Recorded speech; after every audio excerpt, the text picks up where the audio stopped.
listen carefully, okay, everyone? सब All लोग ready? ध्यान दे के सुने. Me and my family, we run a business. मैं और मेरा परिवार व्यवसाय चलाते हैं. We have a couple of stores. हमारे दो दुकान हैं. तीन. couple, तीन दुकान है. Okay, but yeah. So recently we were not here. We were away. कुछ दिनों पहले हम यहाँ पे नहीं थे. हम यहाँ से कहीं दूर थे थोड़ा. And without sharing TMI, I'm going to tell you all that 3 of our employees were involved in a robbery / cheating / money extortion. और 3 हमारे कामगार जो थे, हमारे यहाँ काम करने वाले, वो लोग चोरी कर रहे थे. पैसे की अफरा तफरी कर रहे थे वो लोग दुकान में.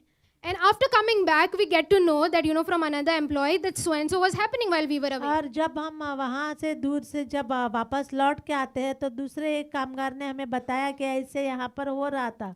And recently, in those days only, I started reading the book of Proverbs. और उन्हीं दिनों में मैं नीति वचन के किताब मैंने पढ़ना शुरुआत किया था. Before that, I was reading Hebrews, but like God told me, Ansa, you need to move to book of Proverbs. अब पहले मैं इब्रानी की किताब पढ़ रही थी, लेकिन परमेश्वर ने मुझे अगुवाई किया और बोला कि आपको नीति वचन पढ़ना चाहिए. And while this all was happening, all this thing we were getting to know, oh my God, we trusted these people so much. How can they forsake us like this? और जब हमें पता चला इन सब बातों के बारे में, वो सब ऐसे पैसे के विषय में कर रहे, तो हम लोग सोच रहे थे कि हम लोग इन पर इतना विश्वास करते थे, इन ऐसा कैसे कर सकते हैं. And our hearts broke. और हमारे दिल टूट गया. More than the money, it doesn't matter to us, but our hearts broke that we trusted these people so much, and how could they do this to हमारा us? पैसे से ज़्यादा हमारा दिल इसलिए टूट गया क्योंकि उन्होंने हमारा विश्वास तोड़ दिया था.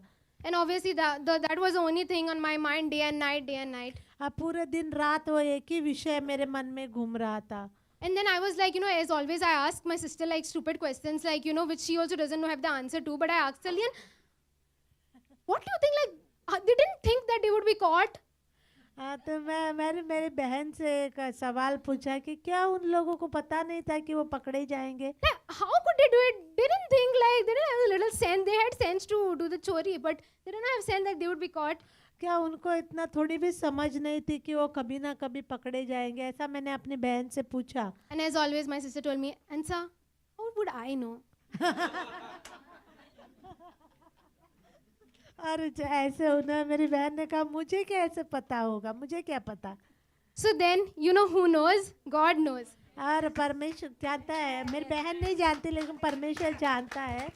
The next morning, as I was reading the book of Proverbs, this is what I read. दूसरी सुबह जब मैं नीति वचन का किताब को पढ़ रही थी, ये वचन मुझे मिला.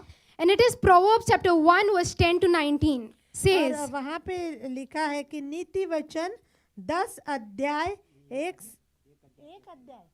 अध्याय chapter 1 verse 10 to 19. नीति वचन 1 अध्याय 10 से 19 वचन, right? Yeah, I'm going to read it quickly. You don't read it, okay? My son, if sinful men entice you, मेरे पुत्र, अगर पाप में लोग तुझे सताए, if they say, come along with us, let's lie in wait for innocent blood, let's ambush some harmless soul being us. अगर पापी लोग तुझे फुसलाए और अपने साथ चलने के लिए कहें, let's swallow them alive like the grave and whole, like those who go down to the pit. We will get all sorts of valuable things and fill our houses with plunder.